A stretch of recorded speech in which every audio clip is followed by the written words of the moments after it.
The LD-1000, a throwback to Nike running's history, was largely left to the archives for the last several decades, but since summer 2024, the low-profile design has accumulated a number of retros with both unique and fresh color schemes.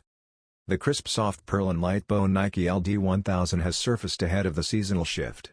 On paper, the recently discovered pair appears modest, but it has several elaborate elements that are likely inspired by an upcoming Nike Sportswear collection.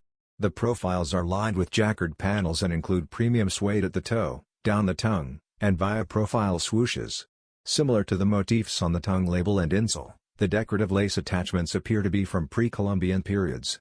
The sneaker maintains a minimalist color scheme underneath, choosing a faux-aged appearance for the midsole.